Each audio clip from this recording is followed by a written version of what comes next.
네, 안녕하십니까. 오늘 이 시간에는 정말 우리 자본시장에서 특히 가치 투자업계에서 떠오르는 다크호스 그죠? 안 떠오르고 있나요? 전혀 안 떠오르고 그렇다고 가라앉고 있지도 않잖아요. 네. 그냥 뭐 이게 수만 이렇게 쉬고. 네, 심혜섭 변호사님과 함께 하겠습니다.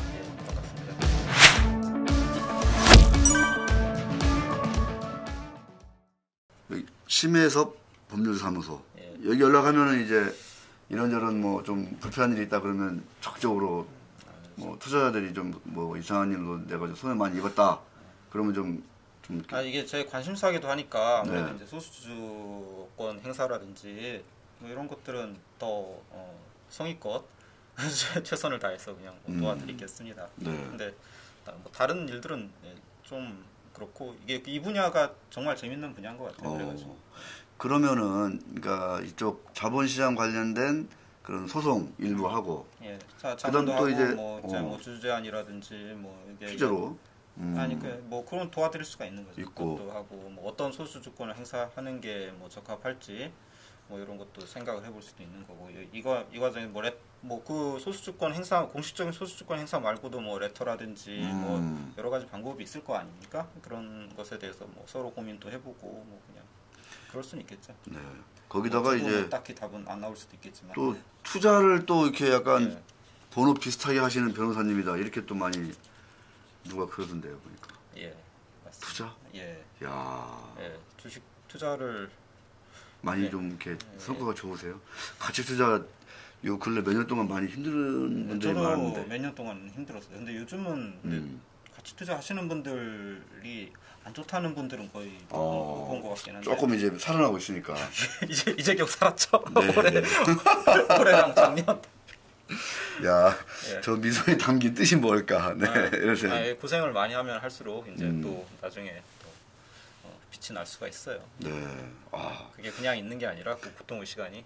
맞아요. 그 사실 오늘 제가 신 변호사님 한번 뵙자고 한 거는 이 한국형 어떤 그 뭐 거버넌스 환경이라든가 한국형 그 자본시장 생태계 속에서 나는 그냥 멀쩡하게 그 상식적으로 장기 투자, 가치 투자를 하고 있는데 상당히 힘들더라. 그렇죠. 고통의 시간이 제법 생각보다 엄청 길어지는 경우가 많더라.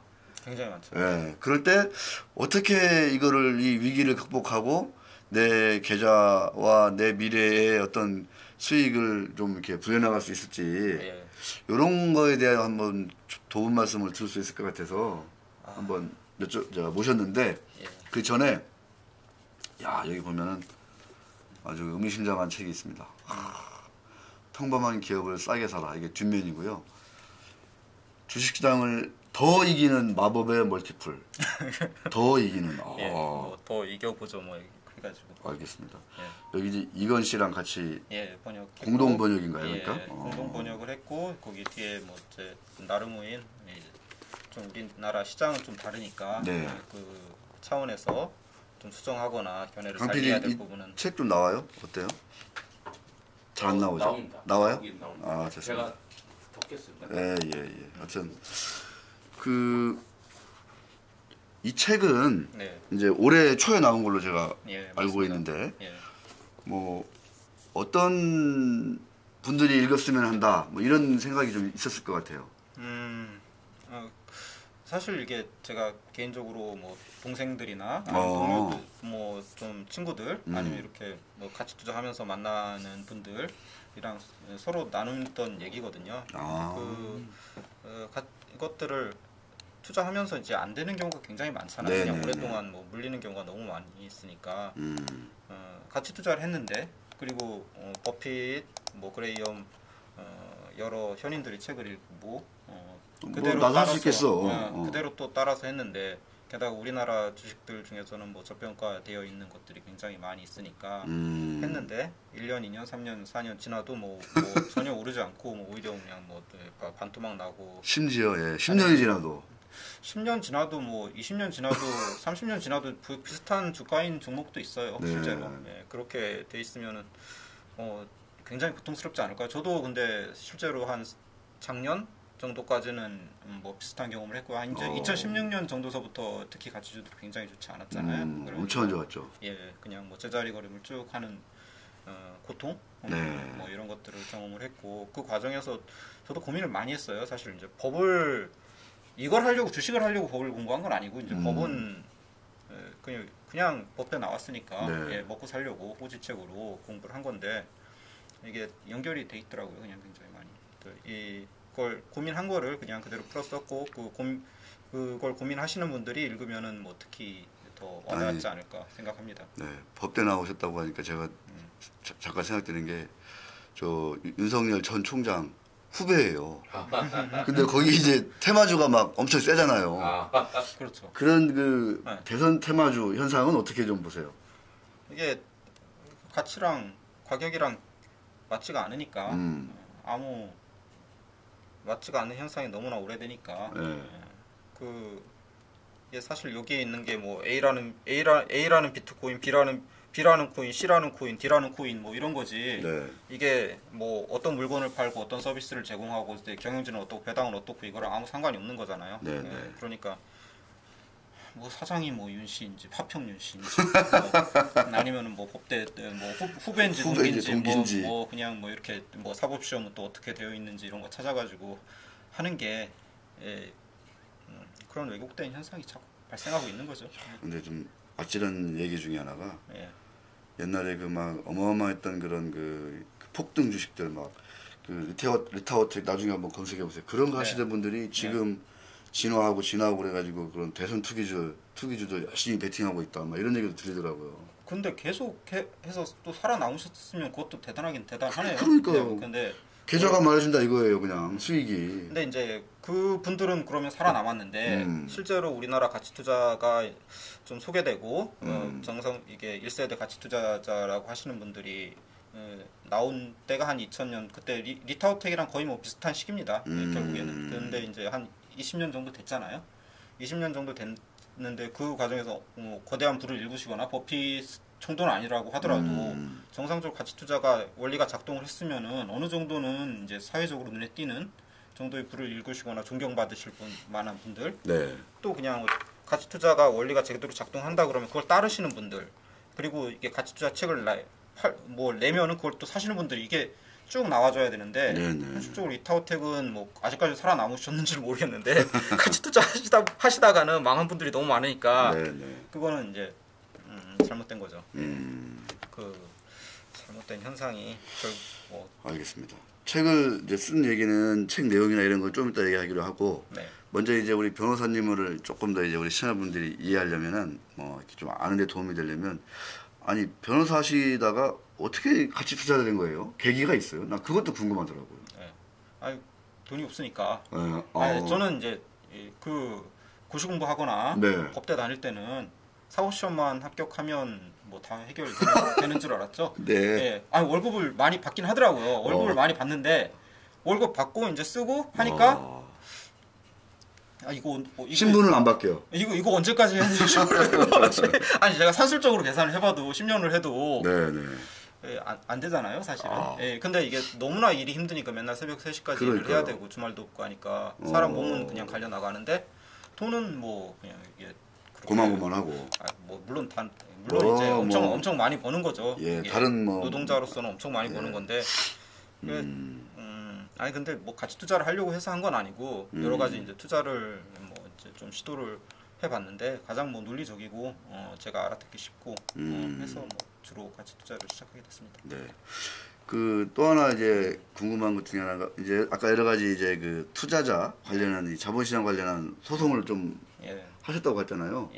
뭐 딱 이거 얘기하면은 우리 시청자분들이 그때 그 사건 맡았어? 뭐 이렇게 좀 기억할 만한 사례가 있어요, 좀? 그런 거는 없는데요. 아니 왜? 하도 작은 종목들을 많이 해가지고 그런 종목은 많지 않고요. 작은 종목이 또 이게 또 화끈할 수 있는데. 그래도 작은 상패되거나 막 이런 거 해가지고. 상패되는 종목을 하면 안 되죠. 이제 결과적으로 이제. 그러니까 소송을 뭐 대리했다든가 뭐 이런 거. 소송을 뭐 대리했다든가 하는 거. 글쎄요, 뭘 얘기할 수가 있을까?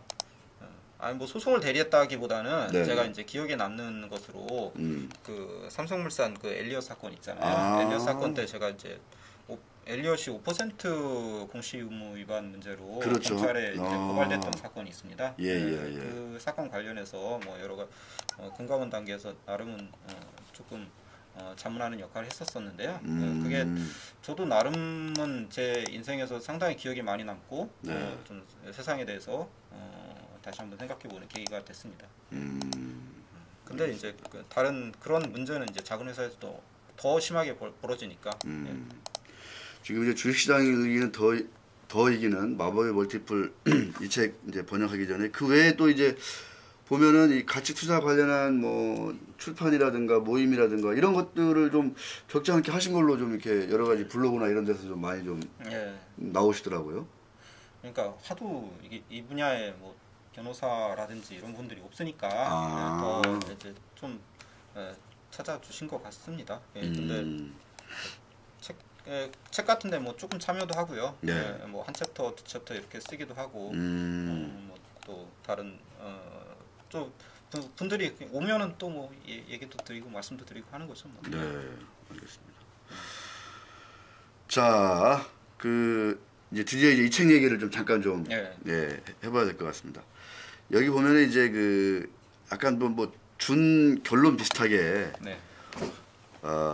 Acquirers Multiple 뭐 이런 얘기가 나옵니다. 이게 이제 이 책에서 얘기하는 핵심 뭐 그런 어떤 마법의 공식이다. 그렇죠. 뭐 이제 이렇게 우리가 얘기할 수도 있을 것 같은데 아까 공식이나 이런 거는 너무 이제 뭐 간단하더라고요 보니까. 예. 근데 이제 그게 갖는 함의가 뭔지 한번 좀 이 Acquirers Multiple이 뭐고 그게 갖는 함의가 뭔지 이게 우리 시장에 어떻게 좀 적용할 수 있는 건지 이런 것들 한번 좀 말씀해 주시죠. 기본적으로는 회사에 뭐 현금이라든지 부동산이라든지 이런 것들이 있으면은 회사 기본 시총에서 그 현금이나 부동산 가치 등을 빼주고 실제로 그냥 실제로 영업을 올리는 부분에 대한 가치만 남는 거죠. 그렇게 되면은 그렇게 빼고 거기에다 그 가격에 벌어들이는 돈을 나는 뭐 그게 Acquirers Multiple이 되는 건데요. Acquirers Multiple 자체는 이게 사실 논리적이에요. 왜냐하면은 어떤 시장에서 누군가가 회사를 인수를 해서 그 회사를 통해서 뭐 자기가 인수자금을 갚는다라고 했을 때는 뭐 몇 년 걸리면 그 인수자금을 갚을 수 있는지 얼마나 회사가 그냥 고평가되어 있고 저평가되어 있는지 그걸 인수자의 관점에서 이제 바라볼 수 있게 하기 때문에 논리적이긴 한데요. 실제로 이거를 이제 우리 시장에 또 적용을 시켜보는 게 현실적으로 문제죠. 우리나라 시장에는 순현금 기업, 뭐 부동산이 너무나 많아서 그걸 뭐 팔면은 그냥 갚고 나서도 뭐 어마어마하게 이제 나눠 가질 수 있는 기업들이 굉장히 많이 있잖아요. 다들 아시다시피요. Acquirers Multiple로 따지면 이제 마이너스가 나는 기업이라고 할 수 있습니다. 왜냐하면 분자가 마이너스가 나오기 때문에 기업 가격 자체가 마이너스인데요. 시총이 기업 가격보다 훨씬 더 작죠. 뭐 0.1, 0.2 실질적으로는 뭐 이런 기업들이 뭐 허다한 게 사실이니까요. 그러면 왜 이런 현상이 발생하는지에 대해서 이제 좀 생각을 해봐야 되지 않겠습니까? 그냥 투자를 하는 게 아니라요. 미국에서는 이런 기업들은 좀 살아남기가 쉽지 않아요. 왜냐하면 누군가 인수를 하니까 아니면은 뭐 심지어 기업에서라도 뭐 자사주를 산다든지 사서 소각을 한다든지 하니까. 근데 우리나라는 너무나 많이 있잖아요. 그게 이 책을 거의 뭐 함이고 또 이 책도 하면서 이제 해설하면서 나오는 부분입니다. 이게 이제 사실은 이제 M&A 시장의 어떤 관점에서 기업의 가치를 이제 계산을 하고 그렇죠. 포핏도 이제 기업 하듯이 투자를 하라고 했잖아요. 그냥 내가 진짜 M&A 뭐 시장에서 하는 인수자처럼 뭐 내가 일종의 PF처럼 이렇게 생각을 하면서 투자를 할 수도 있는 거죠. 그런 관점에서 너무나 매력적이어가지고 뭐 투자를 했는데 이게 이제 그러면서 이제 조엘 그린블렛이라는 사람의 어떤 그 마법의 공식 뭐 이런 얘기도 나오고 그다음에 이제 그것과 비교되는 Acquirers Multiple 이런 얘기도 나오는데 그런 부분도 나오죠. 그러니까 미국에서는 이런 어떤 그 M&A 시장 관점에서 봤을 때 이거는 정말 내가 이 가격에 이 지금 주가에 투자를 해가지고 그 기업을 인수한다고 가정했을 경우에는 예를 들어서 뭐 1년 만에, 2년 만에, 3년 만에 내가 투자한 원금을 회수하고 네. 이런 기업들을 쭉 이제 뽑아가지고 투자를 했더니 장기적으로 수익률이 엄청나다. 네, 그렇죠. 뭐 이렇게 이제 미국에서는 사례가 쭉 나오는데 우리나라 마이너스가 많으니 이게 그 음수가 나오는 데가 많으니까 사자마자 돈을 벌어야지 되는 건데 네. 사자마자 그냥 한 10년, 20년 이제 사자마자가 아니라 그렇게 되는 기업이 굉장히 많죠. 그렇죠. 그 우리 변호사님이 그 그린블렛의 이 마법 공식이라든가 네. 어콰이어스 멀티플 여기 보면은 네. 야, 이 어콰이어스 멀티플을 적용해서 뭐 1973년에서 17년 동안 뭐 시가총액 기업들 쭉 투자했다면 수익률이 엄청나더라. 네. 뭐 이런 얘기가 있어요. 실제로 그럴 겁니다. 아마 이게 더 괜찮은 종목들이 더 많이 검색이 될 거기 때문에 네. 늘 이 가치 투자 서적이라든지 뭐 커뮤니티에서 늘 논쟁이 되는 부분이잖아요. 그냥 좋은 기업을 뭐 적정한 가격에 사느냐, 네. 아니면은 뭐 싼 기업을 그냥 결국 사느냐, 뭐 평범한 기업을 싼 가격에 사는지 결국에 따지고 보면은 이제 싸게 사는 게 장기적으로 수익이 좋다라는 건데요. 그러니까 뭐 잠깐 이제 도움 말씀을 이제 드리자면은 이게 이제 사실은 이제 엑셀 비슷하게 이제 통계를 돌린 걸 텐데 네. 이 보면은 73년부터 17년이니까 꽤 오랜 기간 동안이죠. 시가총액이 5천만 달러 이상인 기업에 아까 얘기한 조엘 그린블렛의 이 마법 공식하고 지금 이 책에 나오는 마법의 멀티플 공식을 적용해서 종목들을 30개 고르고 1만 달러 투자했더니 13년부터 2017년까지 83, 93, 03, 13 그러니까 한 4년 동안 이거를 굴렸더니 S&P 500은 이게 이제 20만 달러가 됐대요. 만 달러가. 근데 이제 그린블렛 이 양반도 대단한 신화적인 인물이잖아요. 그렇죠. 예. 이 양반의 마법 공식으로 이제 투자했더니 760만 달러. 굉장히 뭐 그것도 굉장히 그러니까 이것도 760배가 된 거예요. 네. 근데 이 마법의 멀티플 토비아스 칼라일이라는 사람이 얘기하는 이 마법의 멀티플 이거를 전략을 채택했더니 1870만 달러가 됐다. 예. 그럼 뭐 더 큰 수익이고요. 어마어마한 게 이 성과가 나타났다 이런 얘기를 하는 건데 그렇죠. 좀 이런 숫자들이 좀 어떻게 변호사님을 좀 현실감이 없네요. 진짜. 그러니까 저 잘 와닿지가 않더라고요 이게. 뭐 당장 그냥 뭐 이게 물린 종목 탈출하기도 바빠죽겠는데 네. 언제 이런 수익을 뭐 기대하고 있는지는 잘 모르겠습니다만서도. 근데 현실적으로 저도 뭐 수년간 한 10년 정도 이제 가치 투자를 해라고 뭐 이름 붙여진 투자를 해본 바에 의하면은 뭐 돈을 벌기는 벌었어요. 실제로 이게 적정한 평범한 기업을 싸게 사서 돈을 벌었는데 이제 그러면은 딱히 뭐 이게 진짜 음수인 마이너스 멀티플 어콰이어스 멀티플이 나오는 기업을 산 건데 실제로는 별로 오르지도 않는 기업을 산 건데 그러면은 언제 어떻게 해서 돈을 벌었느냐 이게 또 우리나라는 어차피 이게 기업이 인수되지도 않고 합병되지도 않고 행동주의도 안 통하고 그런데 어떻게 돈을 벌었느냐라고 한번 좀 생각을 해볼 수가 있는 거죠. 이게 굉장히 좋은 공식이고요. 이 공식이 뭐 우리나라에도 적용은 되긴 됩니다. 어떻게든지 간에. 근데 그 적용 국면을 좀 다시 생각을 해보는 뭐 그런 거죠. 그러니까 이제 그린블렛이라는 이 헤지펀드 매니저 이 양반은 보니까 85년도에 이제 고담 캐피탈인가 뭐 이걸 만들어 가지고 꽤 한 30년간 한 20년간 수익을 봤더니 연 40%. 어마어마한 20년 동안 연 40%를 냈다는 게 이게 참 놀라운 건데 이 마법 공식을 보면은 그렇게 이제 어렵지가 않아요. 사실 보면. 그렇죠. 어렵지가 않죠. 뭐 최소 시가총액을 정하고 금융회사, 공기업 뭐 이런 거는 좀 빼자. 그다음에 PER이 너무 낮은 기업은 뺀다. 그다음에 이제 PER이 적정하게 낮은 기업에 점수를 많이 주고 ROA가 높은 기업은 점수를 또 많이 주고 뭐 이런 것들을 딱 소팅한 다음에 상위 이 점수가 높은 거 한 20-30개 분산 투자를 한다. 1년 내지 5년 정도 기다린다. 이거를 반복한다. 그래서 이제 원하는 가격이 되면 이제 점수가 다시 낮아지게 되면 팔고 네. 다시 또 이제 더 점수가 높은 대로 또 갈아타고 네, 뭐 이렇게 그렇죠. 했더니 네. 이게 지금 뭐 연간 40%를 20년 동안 냈다 이런 얘기예요. 예.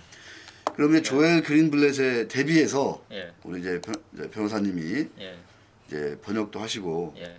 지금 이걸 가지고 실제로 이제 한국 시장에서 예. 뭐 분석도 하시고 예. 이제 종목도 한번 쭉 한번 좀 이제 출연할 수도 있을 것 같고 예. 그런 일을 많이 하실 것 같은데 예.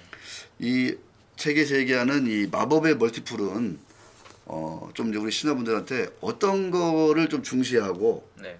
이 공식은 이거를 중시하기 때문에 특히 어떤 지표라든가 그 뭐 재무제표라든가 네. 이런 데 있어서 어떤 거를 특히나 더 유심히 봐야 된다 이런 거를 한번 좀 이제 그 우리 이제 모르시는 분들한테 좀 한 수 내가 가르쳐 줄게 하듯이 한번 좀 말씀해 주시면 좋을 것 같아요. 한 수 가르쳐 드린다기보다는 네. 이게 이게 국면이 좀 달라서 특히 우리나라 시장에서 검색을 할 때는 그 실제 나와 있는 재무제표라든지 이런 데 나와 있는 자산 부채들이 실질과 다른 경우가 많이 있잖아요. 네. 예, 부동산 가격이 뭐 오랫동안 재평가가 안 돼 있다면은 뭐 부동산도 그럴 것이고 또 아니면 다른 자회사의 가치라든지 이런 것들이 실제와는 다를 수가 있잖아요. 그런 것들을 한번 좀 면밀하게 검토를 하시고 그러니까 내가 인수 잘하면 그런 것들을 반드시 뒤지고 찾아내고 할 테니까. 그렇죠. 뭐 현금 있다면 뭐 당연히 뭐 현금도 뭐 좋고요. 예. 숨겨진 현금 및 현금 흐름을 찾아내는 강력한 도구로 활용할 수 있다. 예, 그렇죠. 예. 그런 거를 이제 찾아내면은 실제로 뭐 시가총액보다 그 실제로 지금 당장 뭐 처분할 수 있는 자산 가치가 뭐 2배, 3배, 4배 되는 기업들이 많이 있으니까 그런 기업들을 좀 찾아내시면은 굉장히 좀 볼 때 이런 좀 기업을 사도 되나 하는 기업들이 많이 나올 거예요. 근데 그런 기업을 잘 나눠서 매수하시는 게 좋지 않을까 합니다. 근데 이제 우리 같이 이제 일반 투자자들은 네. 사실 이제 재무제표에 드러나는 것만으로도 그걸 해석하고 이해하는데 좀 이제 어려움을 겪는 사람들이 좀 적지 않잖아요. 네, 그렇죠. 그런데 이제 이 마법의 멀티플, 이 어콰이러스 멀티플이라고 하는 것은 숨겨진 그 기업의 가치를 네. 그 본질 가치, 내재 가치를 또 찾아내야 되고. 예, 기본적으로는 근데 이제 드러난 가치도 어느 정도는 반영을 하니까 반영하고. 그냥 뭐 그게 공시된 이제 재무제표가 완전 거짓은 아니니까 그건 당연히 반영을 하고 근데 거기서 이제 한 번 더 나아가서 좀 더 공시라든지 뭐 여러 가지 자료를 통해서 찾아보면 더 좋겠죠.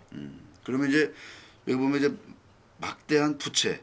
네. 부채도 또 이제 이걸 위험 요인이잖아요. 네, 그렇죠. 그런 걸 또 이제 좀 찾아내야 될 텐데 네. 이런 것들은 뭐 계속 좀 이렇게 훈련을 하면서 하게 되는 건가요? 아니면은 뭐 특정한 뭐 또 방법 이런 게 있나요?